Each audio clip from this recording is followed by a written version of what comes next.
Mm, I can't remember what the mirror is. I'm Oh, sorry. We're live now, just so you know. yay. Okay, no, what I was thinking is we finally got up the last week's podcast. I've gotten discombobulated with which one runs when about I the know. wearables. And I was super excited. I have to show you this. It's supposed to be a fancy Oh, bracelet. It's I called know. It's really Mira. cute. I like. Oh, mirror. Mira, which means look. And now that you say that, I have to say, sorry, Mira people, if you're watching this. Oh, this comes out. It comes off. But Wait. Do that again. Let me see what comes off. okay, this piece comes off. There's a button here, and this pops off somehow. I should be able to slip it right off in a second, but apparently I cannot yet. But it's supposed to be fancier, which I have to admit, I'm not very fancy. So I would wear this out. I think they were trying to gear towards women. But what I loved about it is when I went to set it up, it says they had a bunch of questions they asked you, which I don't think I've ever gotten with other wearable things. But it's like, when do you have the most energy? Morning, noon, or night? Oh. And then it was like, what activities do you like? Let's say running, yoga, whatever. And then one of the options was none. I love that. I like zero activities. I know, but I just laughed because it made me think wick wick because of the progress, not perfection. No, it's cute. Do they have a clippy kind? Do you know, like No, they only have like jewelry-esque ones? they only have the bracelets, but now you're making me wonder if I could take this out and tuck it in my bra. I bet it would work. I'm going to do that as a test someday. Oh, there you go. So this comes out, so then you can put it in your bra. It is really cute. I really thought you said mirror. I know why I like that. Mira means look. I used to have a friend named Mira, but I don't know why they named it Mira. But anyway, it was the progress, not perfection. I love that. Okay, I like it. It's cute. I saw them pictures online and I thought they were really cute. And I thought, how come nobody's done this yet? Like make a more fancy, because like most of the wearables are very athletically orientated, not and even the charger's fancy. It came in what looked like a jewelry box, and the charger's like a stand. Yes. Yeah, that's really cool. So I feel fancy. Okay. So where are we?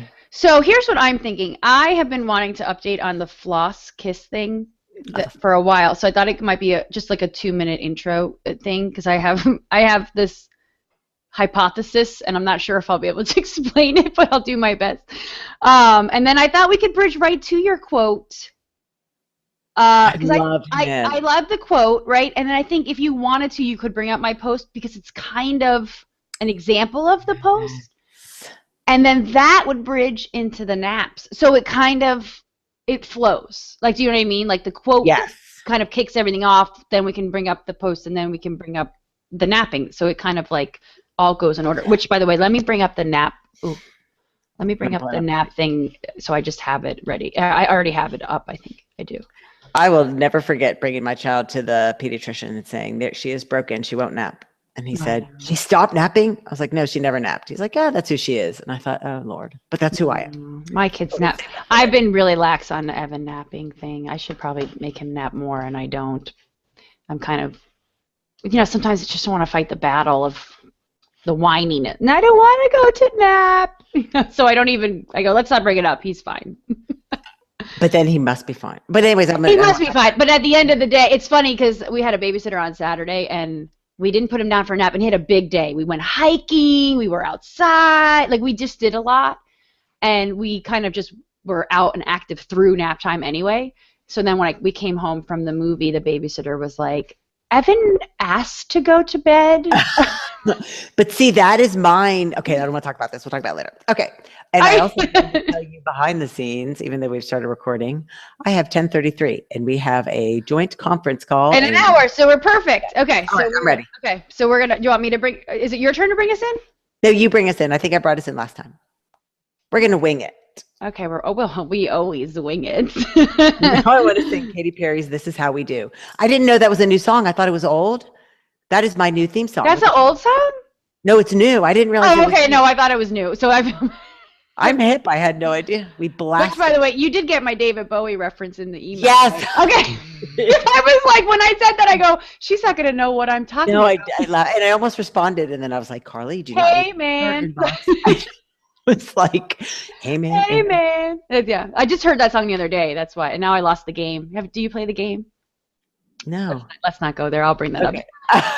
If you have time later, and anyone who's watching the 3 people who watch our YouTube videos, go to Wikipedia and look up The Game, and then your life will never be the same. Oh, but The Game is one of my favorite movies. I do love The Game, but this is a game that once you are aware of the game, you never aren't playing the game, and it's kind of one of those things like The Husband and I. It's like Fight Club. Oh no, wait, it's not. It's kind of like Fight Club without the punching. Okay, I'm gonna Google that. All right, we're going in. Okay. All right, ready?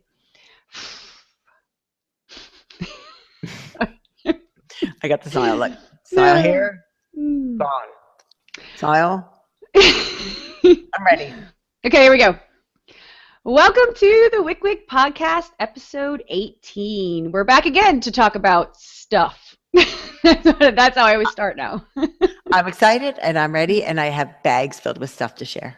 Yes, we do have bags full of stuff to share. And I'm going to kick off this podcast with something that I've been wanting to update, but I keep forgetting to bring it up at every podcast because we have such other conversations happening.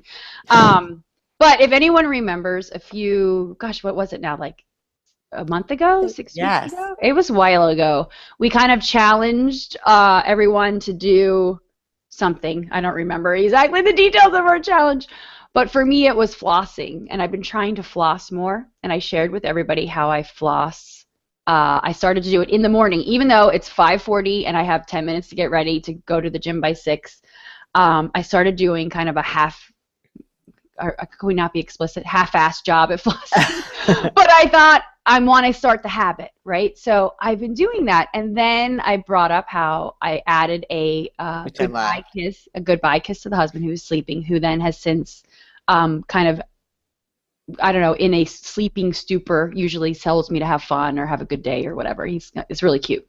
So, but I've noticed something, and I kind of wanted to get your opinion on this. So I've been doing really well with this. I probably have flossed more in the last 4 weeks or 5 weeks, however, since we've started this kind of challenge that we did back then, more in the last month than I have in the last 10 years. Okay, so it's working. I'm flossing more.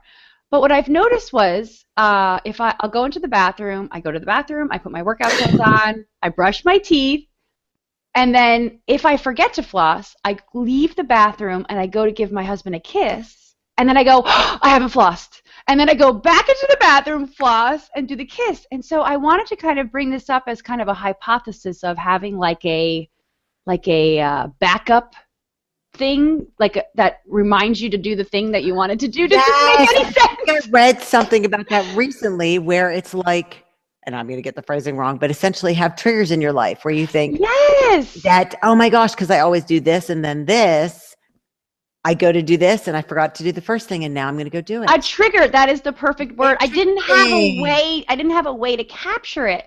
But then I was like, I really want to talk about this on the podcast because I think that's a great way to set yourself up for success with whatever your new habit you want to be. Right. And so there have been more like a lot of times where I have forgotten, like literally not even, it's not like I thought, oh, I should floss. Oh, it was kind of like, oh, I brushed my teeth and I'm running out the door and I go to give the kiss. And it really is really this spark of, oh, flossing. And I'll run back in and I'll floss really quick. And then you still have time. Because I think when I read this article, I thought I would need to set myself up. Let's say it's doing 20 minutes on the elliptical is my thing I want to do. But if it's time to do the next thing, how does one set it up so that you still have time to go back and do that healthy habit? I guess if it's wycwyc, then you do have time. Well, and I mean, really, if we're being really honest, the flossing literally takes me 15 seconds. And so I have had that thought where I'm like, oh crap, I'm already kind of a few minutes late. But then I'm like, it's only 15 seconds. So I run back in and like I said, and we joke about that one article that said, even if you floss only one tooth, you're still establishing the habit. So Which I love. I'm going to be honest. I don't generally I'm not like digging in the back and getting like. Oh my gosh. And I think of you every night I floss my teeth. And I say this every time because love my mom, flosses all the time, horrible gums. I am trying to slow myself down with the flossing because I could stand there all night because I know my genetics are so bad. So I'm like, flossing on once is enough. It's the only place in my life where I'm a perfectionist. I mean, honestly, because we have those flossers, like the little plastic. Oh yeah. Do you like those? I do. I think they're really wasteful, but the husband, it's the only way we I feel like, again, it's like this is establishing a habit and maybe I can wean myself off them. So I literally grab one out of the bag and I just go, and you may never, I think about like the one area, I always talk about how I'm an intuitive eater and I just know when I'm done, I know what I want. I don't with pistachios. So I spend the money. It's super wasteful and expensive. You get to buy the individual packaged pistachios. Like even with any other nut, I have a sense of how much. But I'm like, I used to think 5 years ago, oh, eventually I won't need these. And now I'm like, nah. Yeah, I think there's certain things that you just know yourself around. It's funny. Like let me see if I could bridge this to like my second kind of almost, we should have probably formulated this into some kind of tip series if we were actually good podcasters. No, but then it would be very staid and grown up and boring. But the trigger concept, this whole like having the backup trigger that reminds you to do the goal. It would work for vitamins if that's your healthy habit, something fast like that. Right, would work for vitamins. And so I have a habit of losing things. My glasses is one. My keys are another. Interesting. And you don't have the same spot thing where you just put them always in the same I do have the same. I try. That's one of my strategies. So I do have certain spots, but really, honestly, sometimes I'll just, and then I'm mad at myself for not putting it in the spot. Yeah, I would never find them if I didn't do it. But the husband, and I don't know if he read this on a website or on Reddit or something, but this was a few months ago. He brought this up where the strategy is like if I take my glasses off in a room that I'm not normally in, for example, and I'm putting them down, that you should audibly say, I've heard that. Have you heard this? Like, I am putting my glasses on my desk. That's like Seinfeldian, but I love that.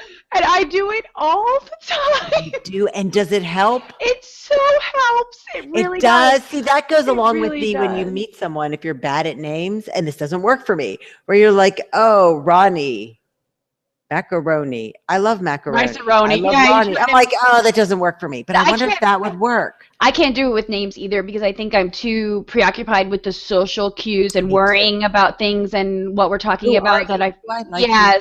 Yeah. That's why I bring my 9-year-old around as much as I can because she's so good with that. I'm so focused on what's your story? What are you saying? And then we walk away and I say, what's her name? She's like, Mom, it was Janice. I was like, yeah, I should ask Ryan if he's good at that. But yeah, no, the audible, and sometimes I actually don't even audible, I think it, and it still works. Like I'm putting my glasses on the nightstand and because then later when I'm like, Ryan, have you seen my glasses? Where's my glasses? And then I answer myself. I'm like, I put them on the nightstand. See, that is total George Costanza. That is my whole life. I'm channeling my inner George Costanza. Yes. I love that. And I really do think of you every time I floss. It is my one perfection area where I need to do less. I mean, it sounds really silly, but in a really serious way, it's like too much of anything is never good. I'm the person whose teeth are going to fall out because I floss twice a day. You know what I mean? It's that moderation in all things is good. Yes. Obsession is never good. You know what? The husband used to have my college friend, I'm throwing him under a bus again. It's so bad. But my college friends used to make fun of him because he had this routine. And I shouldn't say that. I made fun of him and then they made fun of him because I made them aware of his routine. So he used to have this teeth brushing routine where he would like brush his teeth and then he would brush his teeth with baking soda and then he would brush his teeth with toothpaste again and then he would brush his, it was could become that because it's such a genetic component that I know. It's so funny. That is my only perfectionistic tendency. Not workout, not parenting, not work, not food. Teeth. I cannot go to sleep if I haven't flossed. I have none of that. I could fall asleep in honestly, most days I'm falling asleep in my clothes and I literally like drag myself up the stairs and take my jeans off and just collapse in bed. That's usually how every day ends. Oh my gosh, yeah. We could go into that whole story about the day ending, but we'll save that for a future podcast. Yeah. So but let's segues. Oh, we're going with mine. Oh yeah, we're going with yours because you have a really cool quote that we wanted to. Yes, I want to introduce this man. I love him. His name is Donald Miller, and he's an author. And it was actually Jacqueline Carly Fittarella. Do you remember when she was Fittarella? I do remember when she introduced me to his book, A Million Miles in 1,000 Years, changed my life. It's an amazing book. The only book I have ever said changed my life. Read it on Kindle, bought a copy for myself, bought copies to give away. It was the first book that made me realize I wanted to gift people words. And I know we've talked about, that's foreshadowing of my Wycwyc'er of the week, giving away our book if it resonates with you. But his book was the first one I did that with. And even more interesting, only to me, is that he's super Christian. Okay. Fundamentalist. I mean, I'm the lefty liberal Jew. He's super traditional fundamentalist, and we completely intersect almost on everything. I mean, I read every single blog he does. I follow him rapidly on Twitter. What was his name again? Donald Miller, and it's one word. And he has, I believe his blog's called Story. But I mean, I read the book. I hadn't heard of him, and I read the whole thing on Kindle, and there was maybe one sentence that referred to Christianity. So I was shocked when I went to Barnes and Noble, and he was filed under, I think, Christian Faith. But just really insightful, always makes me think. And I saw this tweet, and he said, we impress people with our supposed perfections, but we connect with each other over our flaws. And this is all coming on the heels of this whole experience I had with my daughter's teacher, where she came up with this sign, if you're watching the video, for connection that they use in class. And I thought, yes, that's what we all crave, is connection, not being impressed with someone else. We want to connect, and it's our struggles that bind us. Yeah, I think the best word for, like, you want to relate to someone. I think, yes, like when someone relates to, that's what, like when I write a blog post and someone relates to it, there's a sense of satisfaction there. It's almost like not that I think what I wrote was great or this great. It was just that it feels good to have someone validate and go, yes, I felt that way. I have felt that way. Normalizing? Because I'm pretty sure I could speak for you when neither one of us have any interest in ever impressing anybody. And I hadn't connected that with perfection. I don't know. I think, well, if I'm going to be really brutally honest, I think there's a little bit of me that's driven to impress, and I think it comes from, I kind of want to more impress myself. And for me, if I say, okay, what would I want to impress someone with? Quite frankly, it becomes the publishing house with my hard work.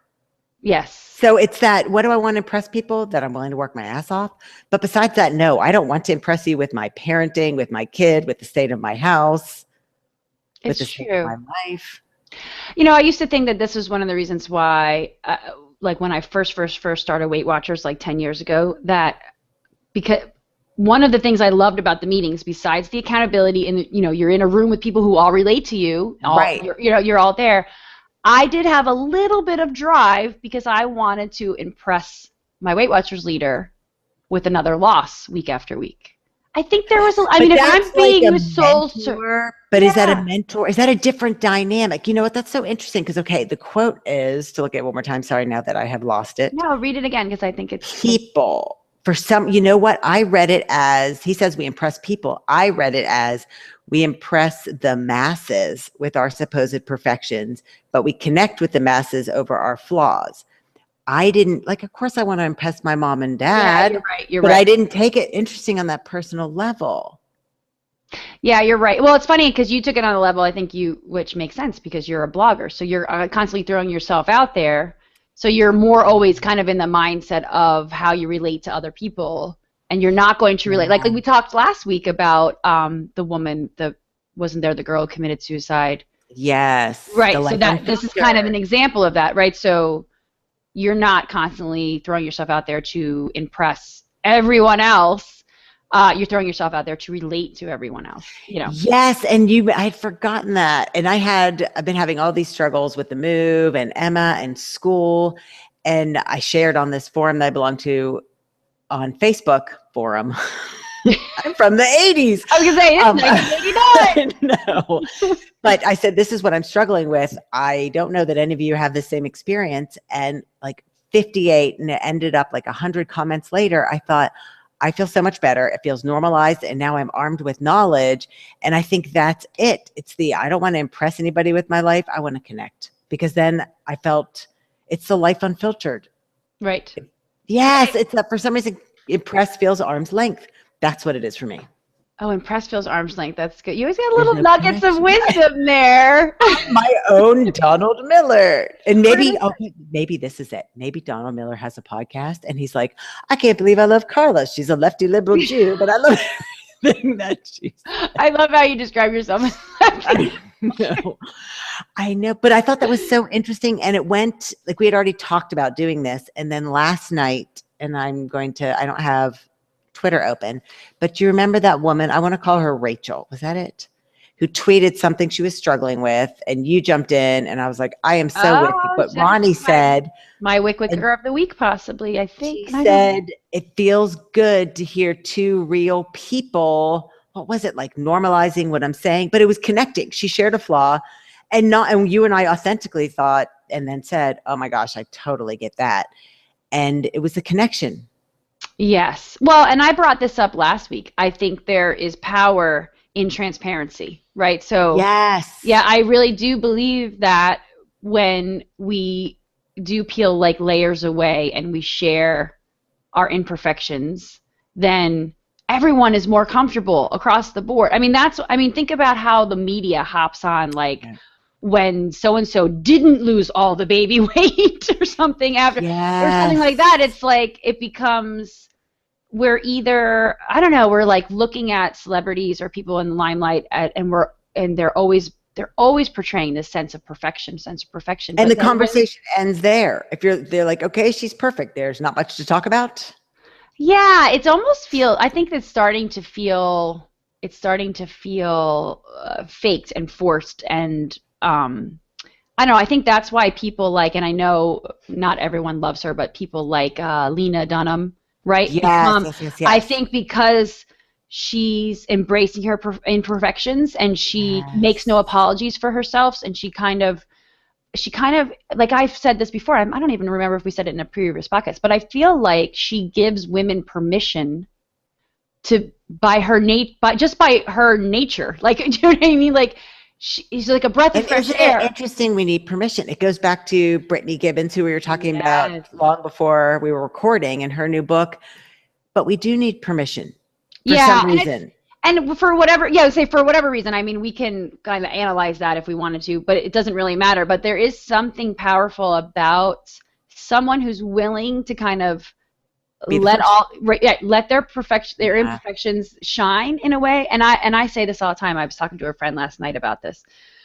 There's something about people who own who they are, and there's a sense of confidence, not cockiness, but confidence. And even if they have flaws, if they own who they are, you almost immediately respect them. You might not agree with them or like certain aspects of them, but there's something about the Yes. fact that, and I say this about there's some people in my life who I know, they make no apologies for who they are, and even though they might have some bad qualities, bad word, but like No, I hear maybe you saying there's, something that you might not do. yeah, like maybe I think of them as selfish, or I think of them as like it does. And again, we can go back to that whole my opinion doesn't really matter. But in Yes. a weird way, they own that about themselves. And I they think I have know a family that. member like that, and she owns Yes, it. And I think that is not how I want to live, but I cannot fault you. yes. Like Right. there's something about that silent acceptance of self where you're not constantly, I don't know, making apologies for yourself. You just go, no, I don't feel like doing that. I'm sorry. And I say I'm sorry. I can't even give my example without saying I'm But do you sorry. think this, because it seems like the next step that so many people say, and I feel like I'm going to say it, I am pretty comfortable with who I am. Like, I know I'm super flawed, scream at my kid. Not, yes, but I'm doing the best I can. And I've noticed when I'm around people who are really comfortable with who they are, it extends to me. Do you think that's true? Even if you don't want to be them in the slightest, do you think their comfort with I themselves do. Yeah, extends? no, I think I do. I think that's what I mean. I think there's something about like when I see people who, and again, I'll use Lena Dunham as an example again, only because I know she's very polarizing, right? Right. So like her or don't like her, it almost doesn't matter. She's in a weird unspoken way, kind of inspiring women to be who they are, even if you don't want to be her, like, you know what I mean, or someone like her. I Just so by agree. Yes. Yes, like I mean, you can like her or not like her, it doesn't really matter, but the fact that she's existing in this world and she's throwing herself out there, imperfections and all, I Yes. think is really powerful. I just think that's really, And so is the flip side. You can tell, it's funny because my 9-year-old will already say this to me, and I've never said it to her. Mama, that lady does not like what she's wearing, is how she'll phrase it. I'm like, well, what do you mean? She goes, look at her. She keeps pulling her skirt down and pulling, like, she's really you know, she's uncomfortable. very aware. Yeah. Yes. And so I think when you're with people who aren't authentic or they're not comfortable in their own skin, it can go the other way too. It kind of can make me feel nervous and anxious, Yes. comfortable. Yeah, it kind of spreads. It's like a virus. It's interesting. Yeah. And I think, well, I you ever have like want to say an example, but you're like, I'm not sure if that person will listen to this I know. podcast. Yes, I was thinking that same thing. But it So I really, really want to be for me, it was transparent. the connection. I thought, I mean, and this blog post was so powerful for me because I had written about feeling really lonely and I'm like, how do I change this? And I felt like no one got me. And then my daughter started doing this and you've got to be watching the video, little sign. And I was like, what does that mean? She goes, connection. It means I hear what you're I get saying. you. I get you. And I don't need to say, interrupt your talk. And I thought when he said we connect with each other over our flaws, I thought that is wick wick to me.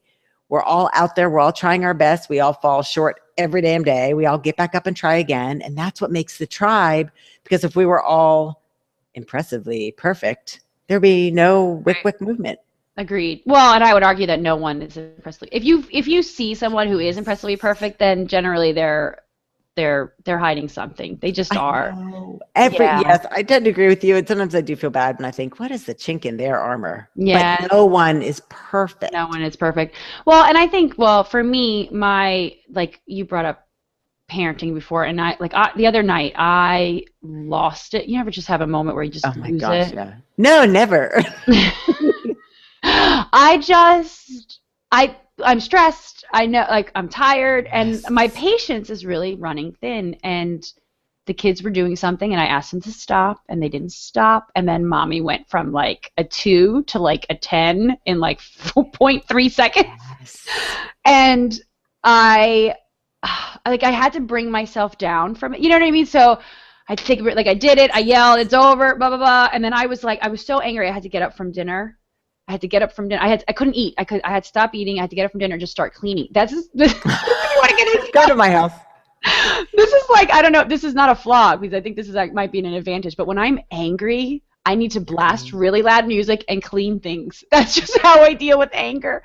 And so that's what I started doing. I started like putting the dishes away and like cleaning up dinner. And after about like 5 minutes, I sat back down at the table and I looked at, my son who has tears streaming down his face. Oh, Because I am an intimidating mommy sometimes.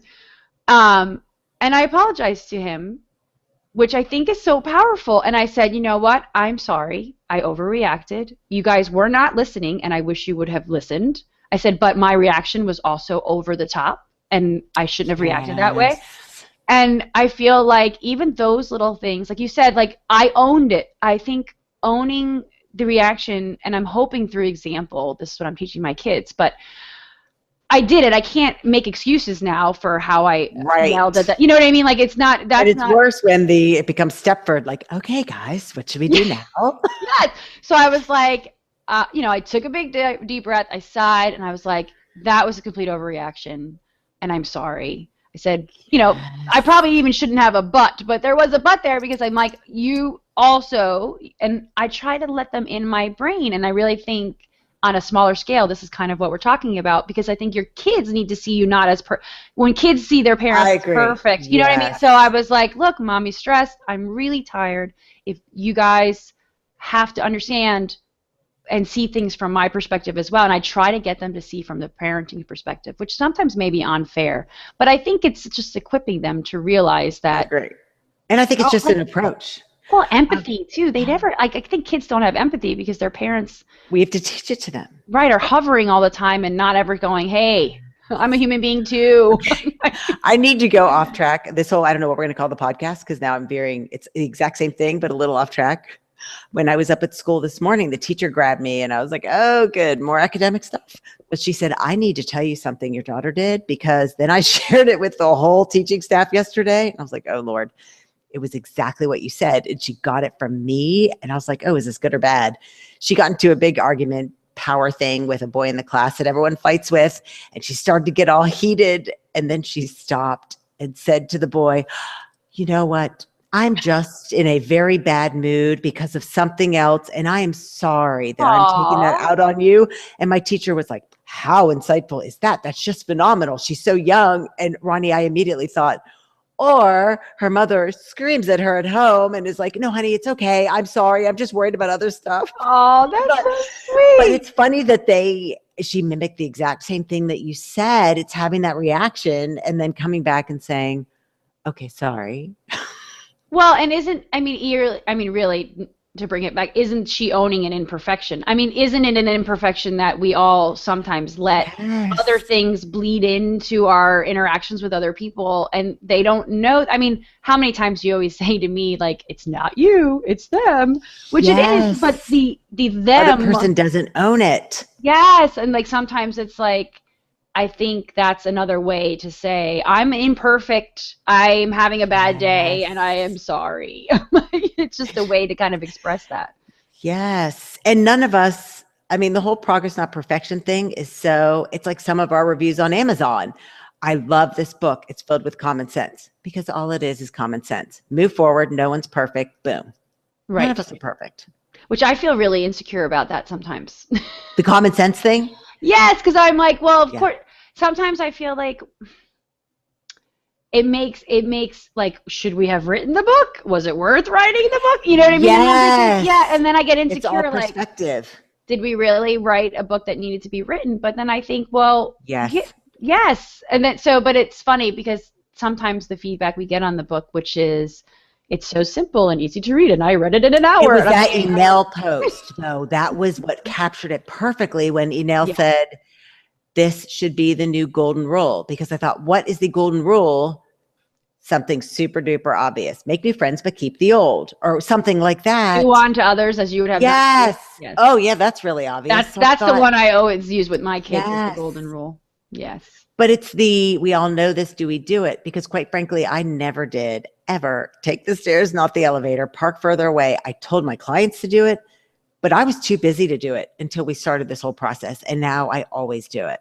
That's funny. This, I don't know why this reminded me of this, and I'm not sure if it relates, so you'll have to tell me if I'm crazy. But I remember one time, this was years ago because it was when Paula Deen was still on the Food Network. Oh yeah, I saw her, And blog her. Paula Deen was talking about her weight and how she has struggled with her weight and how it's out of her control. I'm paraphrasing here, so this was just what I remember from a conversation, so I don't quote any of this.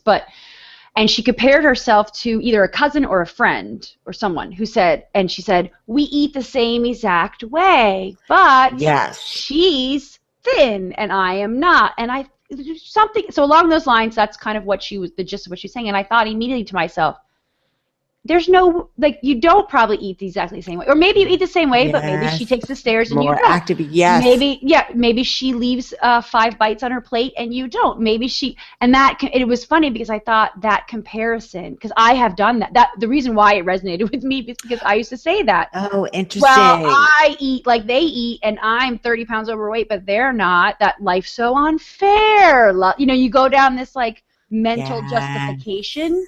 And I thought, but the more we wick and the more we talk about this, the more I realize, A, you cannot compare. You know what I mean? Like, it's futile to compare. And not only, I mean, our bodies or our weights or anything, but even our habits and how we tackle the day.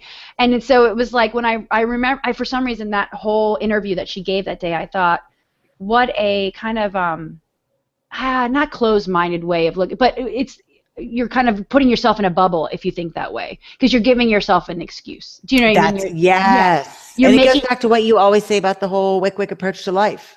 She had an excuse because she wanted one. Right. Yes. It was like, well, when I'm thinking, you can't, there's so many variables in play that you can't, it's futile to try to compare yourself to another human being. I remember saying to my parents, because I'm not good at math and I was taking calculus, I'm like, it's unfair that I have to spend like 5 hours studying and I'll get a C on the test and that's the best I can do when she doesn't study and she'll get an A. Mom's like, okay. It's unfair. Got it. Yeah. There's something, yes, that you're Paula Deen, you're on the Food Network and your cousin may have wished she could always have a cooking show. Right. Oh yeah, there is that aspect. It's okay, it's unfair. You have to work harder. And I think that's so common in health and fitness, whether it's wanting to gain muscle or whatever it is. Yep. Some of us just have to work harder and it sucks, but the sooner you accept that and move on or change your goals, because it's up to you. That accept, move on and change my goal or change my goals. And I did both. that kind of leads to my post yesterday, actually, which is really fun. Yes. So yesterday I took like 15 minutes before I went to bed and I blogged, which is what I do now, which is I'm so happy I got back to this habit. So when I first started the blog, that's how I blogged, right? I would post up my food journal and I would share just a thought from the whatever I felt like sharing that day, kind of like get out of my head that day. It's true blogging. Yes, that's how I blog. That's the only way it makes sense to me. I tried the whole article-driven crap, and it doesn't work for me. So I love that you post it at night and I read it first thing in the morning. It's like we pass in the hallway. yes, it's funny. So the title of my post last night was "But My Thighs Jiggle," and I kind of shared an interaction. Which I thought was going to be a reader. That really surprised me. I thought it was going to be a line from an email. No, it was me. So yesterday, it was really hot yesterday. The last 2 days have been really hot, which is great. And I was taking the kids to the gym. And I thought I should wear shorts. I always wear capris. So I thought I should wear shorts. And I put on the shorts and I looked down and I'm like, oh no, I can't do this. And the husband happened to be walking into the room at the time and I was taking. So you never wear shorts, like you haven't worn shorts since last summer. Well, no, I wear shorts. Because you don't compete in shorts, right? I don't compete in shorts. Okay. And actually me and some of my friends at the gym, where I'm in awe of people who CrossFit in shorts. Because I'm like, I would constantly be picking a wedge. Too. I can't. Oh, me too. Or like, I would not be able to do CrossFit because I'd be worried is something showing. I can't comprehend how they do it. But then there's something that I want to wear short because I thought, well, like, look, I'm fit and I'm strong and I should wear shorts like all the other CrossFit girls. Again, comparing myself, but I'm a capri girl because I'm comfortable in them and I don't get a wedgie and they work. But I thought I'm not really doing an intense workout. I was just going to go and stretch and might as well be comfortable and wear shorts. And I put them on and I looked down and I saw my jiggly cottage cheese thighs and I thought, nope, not going to do it. And the husband was walking in the room at the time and I kind of was letting out a sigh and getting changed. And he's like, what's wrong? And I'm like, nothing. He's like, what's wrong? And I'm like, I can't wear shorts. And he's like, why can't you wear shorts? I mean, it was literally like that kind of male, like we talked last week, that kind of male, like, what are you crazy? Why can't you wear shorts reaction? Okay, can I jump in though? And is it indicative of how much you've changed that he didn't immediately think, it's Ronnie and some body thing? That's what I thought when I read it. It was a little bit about compliment that because I haven't been that person, and I really have kind of weaned myself off of that line of thinking in a long time, and I usually don't. I'm not as insecure as I once was. Yeah. But then I said, I'm like, because my thighs jiggle. None of the other girls' thighs jiggle at the gym. How come my thighs jiggle? I work out every day. Like I went through this like horrible like mentality of comparing myself, being unhappy with my body, like just this. Like old classic Ronnie pre 10 years ago thought process that would really throw me into like a binge, week-long binge or something. Like that's how like I give up. I give up. Like what? Like I do all these things and my thighs still jiggle. Yes. And I love that you're honest. It goes back to the quote. Yeah. So I shared it on the blog which I loved. People really related to me, but getting it out of my head was a huge. It was like, that's kind of how I used to eat. That's how I used to deal. I would eat. Yes. And I would feel bad. And then I would be like, well, this is pointless. I'm always going to have jiggly thighs. I might as well eat a pint of Ben & Jerry's ice cream. Yes. But instead now I get the thought out of my head, which is why blogging for me has been so powerful. And I throw it out there. And if someone catches it and they relate to it, it's almost like that's all I need. All I need is to get it out of my head. If someone relates to it, it's like icing on a cake. Then I'm okay. That's what I was going to ask you. Yeah. Then I feel like, okay, I'm not crazy. This other people have these thoughts, and it helps somehow. I don't know how. It just helps. There was a reason why I brought this story up. No, that wasn't it. We're going back to the. Oh, now see, I lost my whole thought because I got it. It was the connection and the perfection. There was a connection about. But then I like what you said. It's funny how we grab onto different things in people's blog posts. I started thinking, I wonder if those other, I'll call them girls, women at the CrossFit box, she says, not positive, that's the right terminology, think, crap, my legs jiggle. It's like when you said that, their legs don't jiggle. I thought, yeah, I bet they probably do. No, and it's funny because we all jiggle. I shared the story with my other friend at the gym, and she goes, "Oh, they all jiggle too. They just don't care." And I'm like, "Yes, they don't care. Why do I care?" And I'm like, "I don't want to care either." Yeah, there is. Yes. No. Yes. And the thing is, it's really impressed me. Okay, this is way too much information, but it's what I said to you in an email prior to the podcast. I loved that Bill didn't initially think, because he didn't, he asked, oh, it's Ronnie and some body issue, because I looked in the mirror. My thing is not my body. My thing is I work my ass off and I make like no money and I have no 401k or health insurance. So those are my issues that I will pass on to the child easily. But it was funny. I walked past the mirror and I've had lifelong fine hair. I get my hair cut now. We've talked about this before. And the people are like, oh, honey, is your hair thinning with age? I'm like, dude, no, it was like this since I was born. I've always had fine hair. Right. And I walked past the mirror and I looked at it and I go, ugh. And my daughter, without missing a beat, goes, the hair. Oh, it was like, yes. And it's funny. It goes on to those things we don't think we're passing on. We don't think they pick up on. And now she's gone because she's adopted Guatemalan, beautiful, thick hair. She sat down in the hair cutting chair after me at Supercuts. And the hairstylist has felt her hair and said, oh, she has her dad's hair because it's so different from mine. Right. But it's funny the things they pick up on. I would have said, I'm not passing on any body issues at all to her. Look at me. Without missing a beat. She knew what my thing was. I think we all pass on. Sometimes I made this quote on Facebook years ago now, where I said, when your kid acts the way that you act and you realize it, you're like, oh crap. Yes. Immediately, whereas Bill didn't. I thought, oh, that was so interesting that Bill doesn't view you because that's who you are anymore. No, it does not. And he's very, because sometimes when I do get through this, oh, I'm so thick, and it's funny because when you lose weight, and I did feel really slender for a really long time, but what I needed to do to maintain that slenderness was just not eat, which is happening. So then, and now that years have gone by, and I've really am passionate about strength training, I am building muscle and I'm getting thicker. And a lot of times I'll say, God, I feel so big and thick right now, and he's like, well, you lift weights every day. And I'm like, yes, there is that.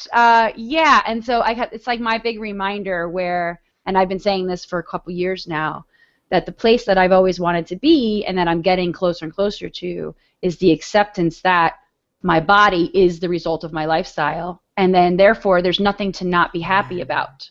I love that phrase. I don't know if that's yours or not, but it's so true. Whether we like our physique or not, oftentimes, not always, there's illness. Yeah, there's always variables, yes, but it is a result. I remember watching Dr. Oz back in the day before we had turned on him, when he was first on, and he had somebody on there who wanted to lose a lot of weight, and he said, describe your lifestyle to me, and it was desk job, that kind of thing, right-hand drawer filled with snacks, junky snacks, and he's like, well, there you go. It's kind of an easy change. Your body's a result of your lifestyle. Yeah, and I know, and then sometimes people don't want to hear that. And again, there are definitely variables in play, but it's funny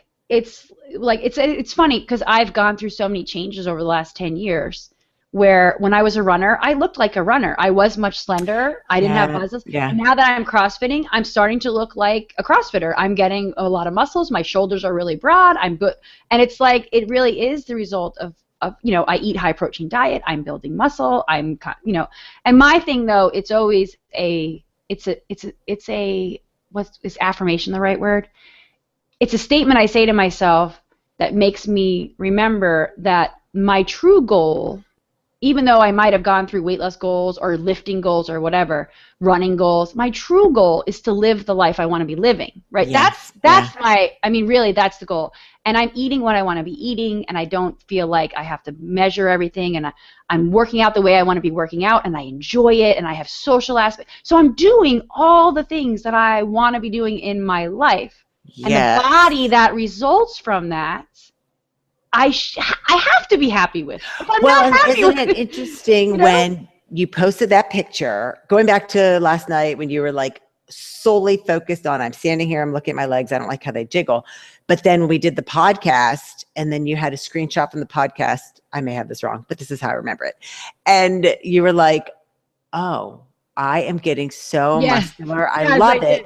When you just happen to catch yourself like, oh my gosh, that's me, you're really happy with it. It was that when you had a silent pause of, I'm going to evaluate myself, you weren't.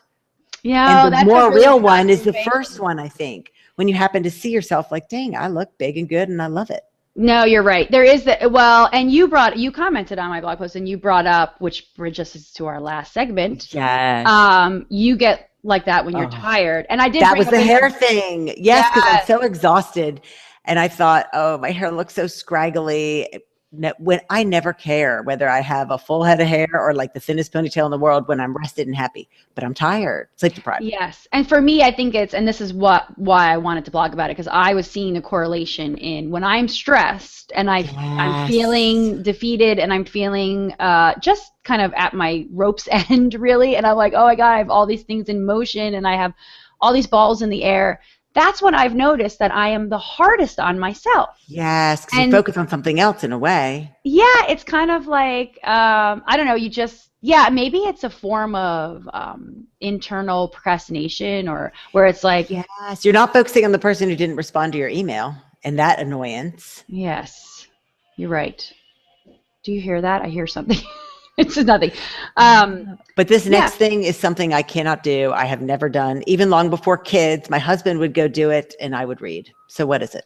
Okay, so I I can't do it. wanted to bring up this article from Lifehacker on how the science behind the nap. So before I bring this up, I have been attempting to become a napper because I don't get enough sleep at night, and I know that.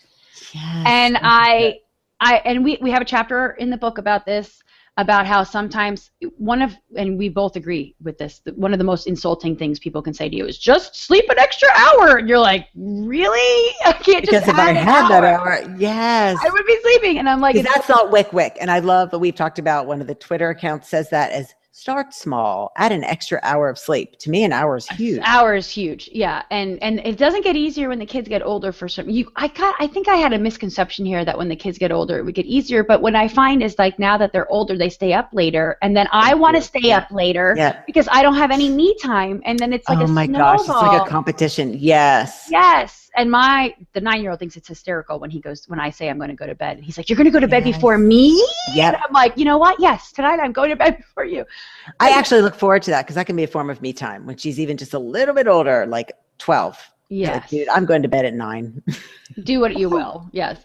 So the science of the nap. So I feel like, and I do want to bring up an aspect of this because there is part of me that feels like it's something that I shouldn't be doing. Like I'm guilty about it. Like, oh, who am Oh, I? I Who agree. am I to take Yes. a nap? Like But if I could, because it doesn't need to be that long. no, and I that's think what that's it so too. that's let me read a little bit of it because the science of the nap is fascinating to me because I always have said I'm a horrible napper because Me if I've too. ever tried to nap or like let's say it's a Sunday afternoon and the husband's watching golf, I always Yes. fall Thank you. asleep. It's by the way, watching golf is like the best You don't need Valium if you watch golf. It just puts you right out. So I'll fall asleep, but then I've always felt worse after I wake up from the nap. And Me I thought, these too. people are crazy. Naps are horrible. But I've been experimenting on myself. And I have found a sweet spot in the nap in which this article on Lifehacker, which we'll link to in the blog post, completely validates, which is great. So it goes on and on about why the article goes on why we need naps and how that basically across the board adults are not getting enough sleep. It's just known, right? And that there is no magic number to how many hours that we should be sleeping. It's just very individual.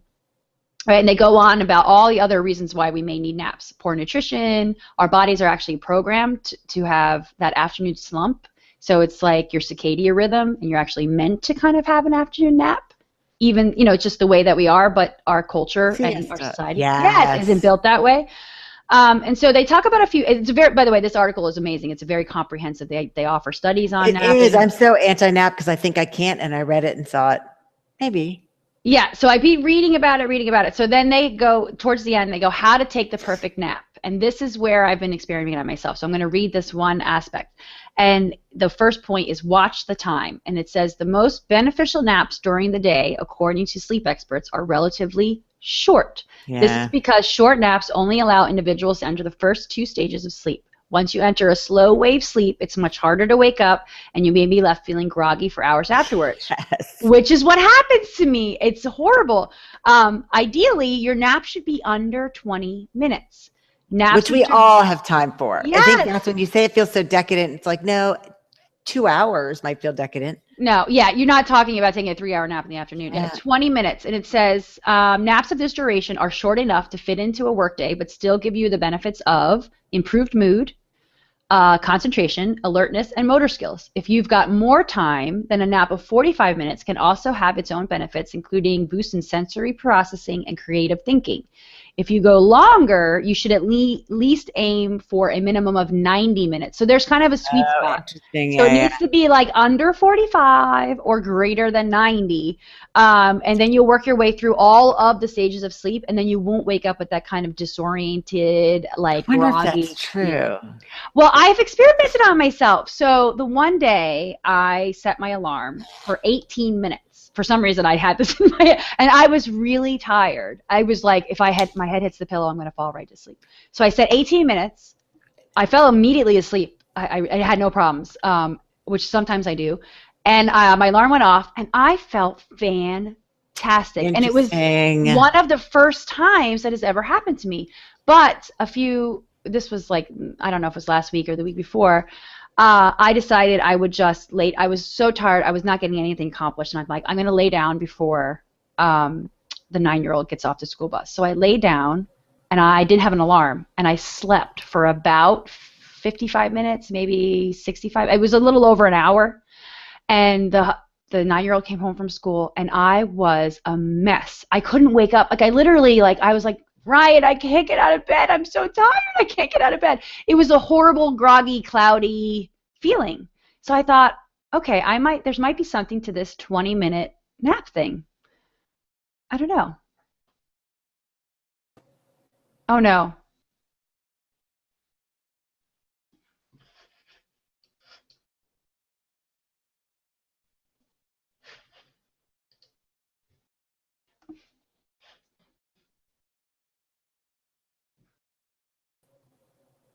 Are you there? Oh, yes, I lost you. Ah! Okay, before the 9-year-old gets off the school bus, Okay.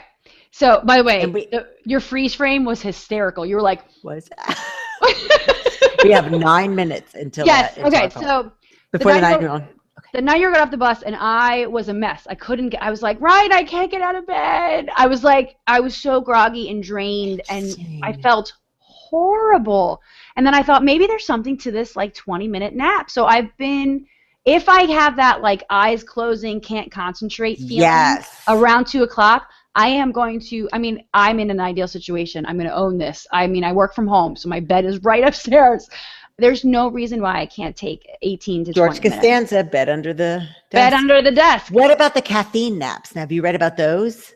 I have not. Film I need to try these. Okay, and we can link it this is what I will try, because supposedly it is perfection to have a cup of coffee, take your 20-minute nap. Then when you get up, you're like, what? I feel great. I would say because then the caffeine asleep. kicks in 20 minutes. Those are supposed to be phenomenal, caffeine naps. And I think our mutual friend Susan Ito has done it. I have another friend who swears by them. That's interesting. That makes, I don't drink coffee, but I could do it with tea because it has a little bit of caffeine. But the idea that you take in the caffeine, fall asleep, and then when you wake up, the caffeine is kicking in. Yes, then you feel great. That's supposed to be another sweet spot. That I might try. That's very wycwyc. Yes. For some reason, it's kind of like, well, I was thinking kill two birds with one stone. You're drinking coffee and you're getting a nap in. No, and I actually mocked it. And then when Susan said, oh, yeah, I tried this and it worked really well, I was like, okay, maybe I'll try. Yes. So I want to read just the last, and then we can kind of move on to the wycwycker of the week, because I have a problem with this, and I think this is a cultural thing that we need to overcome. The last paragraph of the article says, cut out the guilt. Science has shown time and time again that napping is not only natural, it's extremely beneficial. Don't guilt yourself out of a nap by focusing on what you need to get done or worrying what others might think, which is honestly, that's my problem. I think, oh, she works from home. She can take a nap whenever she wants. She got so easy. All those thoughts pop into my head. Instead, enjoy the nap and reap the benefits of improved productivity, energy, and mental That's capacity. exactly it. It's that glorification of busy. Yes. You come back, oh, look at me, I'm not napping, and then you're just wiped. If I could nap, I totally would. But yes, I could see taking a productivity break of a different kind if I can't nap, because you're right, there's no guilt. Yeah, there's no guilt. Well, and I don't know if I think our generation is just very and every generation before us, really, it's very you pick up the bootstraps, you work through the day, you mush through and you power through, you know what I mean? It's just the way that we're told. And then I think slowly our culture is changing around it, but it doesn't. And it's not just the gift of you're working from home, but I think about you a lot still. When I was in California, I was still working during my workday at 4, but it was already 7 o'clock. So you have that option of, hell yes, I'm taking a nap, because some of my clients are on the West Coast and they're still working and sending later. So I'm working later. Right. Well, and I think we'll end on this, and then we can mention our Wick Wicker of the week. It's the own it. Don't make apologies for it. And if you know what I mean, there is that level of, you know what, I'm not perfect. I need a nap right now. I'm not going to make it through my afternoon if I don't get one. So I don't know. I'm going to try. I will, like the flossing, I will experiment on myself and report back in the next week's podcast. And maybe I'll start doing like a napping journal where I kind of, which lengths are working for me and which lengths aren't. And I have no guilt saying I will not join you, but I would cheer you on. But I actually would join you in I'm taking 20 minutes to read fiction and get my mind off work so I come back to work more creative and productive. Well, I just know that I will never get enough sleep overnight. I'm not getting it enough at night. So I got to balance it out somehow. And I'm like, if I can balance out a 6-hour night sleep, because I usually get 5.5 to 6 hours. Agree. Then if I can do 20 minutes during the day, I won't feel as guilty about only getting 5 to 6 hours at night. You know what I mean? So it's oh my gosh, yes. Yes. Okay, Wick Wickers of the week, because we got to wrap this up this week. All right, I've got mine really fast. It was on a picture I shared of me going to Barnes & Noble, finding our book on Instagram, and I love that Creating Better commented, I'm on chapter 5. I may have 1,000,001 flags for pages I want to reread, quote, and share on social media. I'm also buying a box of these as gifts for my entire team. So that just made me smile. Oh, I guess that's kind of a narcissistic Wick Wicker of the week. Well, but I thought that's it. We want you to read, flag, reread, share, gift. This is like, what do we call them? They're our Wick Wick Street team. You're yes, our Wick Street team. Spread the Wick Wick message. That's what it's all about. Like, let's give up guilt. Okay, so I'll do mine really fast, which is actually, I think it's who you brought up earlier in the podcast. It was Stephanie. Yes, that's who it was. Her Twitter account is AAHSTEPH, Steph. And yesterday, actually, she tweeted, sometimes workouts take a backseat to making sure I'm doing okay mentally and emotionally. That's where I've been for the last 2 weeks. And then she kind of had like a slanted face. I don't know what it's called. So you could tell she was feeling a little guilty about that. And then you and I both jumped on it. And I was like, good for you, because you have to know and prioritize. And I feel like this is one way where the Wick Wick community can help, because she, like I said, she probably apparently felt guilty about it. But we say, no, you're doing what you can when you can. You're owning it. You have other priorities right now, and you're managing and juggling all of life. Don't play the guilt train because you can't make it to the gym.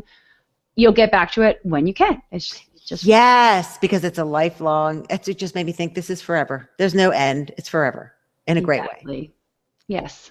So on that note, we're out. What a great podcast this week. It was so fun. I love chatting with you. You always make me feel better. I know. This energized me for the rest of my day. I know. And tomorrow and Friday. Bye, guys. Wick Wick. Okay, we did it. Okay, I got to do the landline. So I'm going to and find my cell phone. My cell phone was going off, but it was in another room. So I was like, oh, God, who knows? Okay, I'm going to pee and call the landline. Goodbye. Okay, bye.